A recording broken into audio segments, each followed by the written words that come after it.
क्या एक सुल्तान वास्तव में 3 महाद्वीप पर बेमिसाल शान के साथ राज कर सकता है? सुलेमान द मैग्निफिसेंट, एक ऐसा नाम जो शक्ति और शान का एहसास दिलाता है। लेकिन कैसे एक ही सुल्तान ने 3 महाद्वीप पर हुकूमत की? सुलेमान ने 1520 में तख्त संभाला, एक ऐसे सुल्तानत को विरासत में लेकर जो संभावनाएं से भरी थी। उसकी नज़र साफ थी, विस्तार और एकीकरण। उसका पहला बड़ा सैन्य अभियान हंगरी के खिलाफ था, जिसने मोहाक्स की महत्वपूर्ण लड़ाई को जन्म दिया। मोहाच की जीत ने यूरोप के दरवाजे खोल दिए, उसकी प्रभाव और पहुंच को आगे बढ़ाया। लेकिन जो अगले दिन हुआ, उसने उसकी नेतृत्व क्षमता को कभी न पहले जैसा परीक्षा लिया। पर्शियन सफाविद्स ने नया खतरा पैदा किया। इस फैसले ने सब कुछ बदल दिया।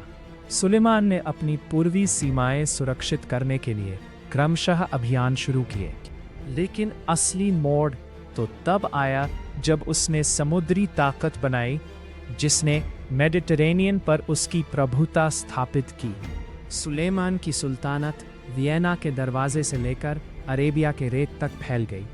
उसकी शुजाअत बेमिसाल थी। लेकिन उसकी सफलता का राज क्या था? ये था उसकी क्षमता संस्कृतियों को मिलाकर न्याय करने की। उसकी विरासत सिर्फ युद्धों में नहीं थी, बल्कि संस्कृति, विमर्श और कानून में भी थी, जो उसने पीछे छोड़े। और यहीं से कहानी पलट गई। सुलेमान को ऐसे आंतरिक चुनौतियों का सामना करना पड़ा जो उसके इरादे को परखेंगी। अपने अंतिम वर्षों में उसने अपनी सुल्तानत की स्थिरता और समृद्धि सुनिश्चित करने पर ध्यान दिया। लेकिन असली चुनौती थी विविध लोग और क्षेत्रों के बीच एकता बनाए रखना। सोचो जरा, क्या आज कोई नेता सुलेमान की विरासत से मिल सकता है? उसकी फतेह सिर्फ क्षेत्रीय नहीं थी, लेकिन सांस्कृतिक भी थी। सुलेमान की कहानी एक दार्शनिक नेतृत्व का प्रमाण है, जहां शक्ति को न्याय के साथ संतुलित किया गया। जब हम उसके शासन पर सोचते हैं, तो एक सवाल उठता है, हमारे नेताओं को इतिहास कैसे याद रखेगा?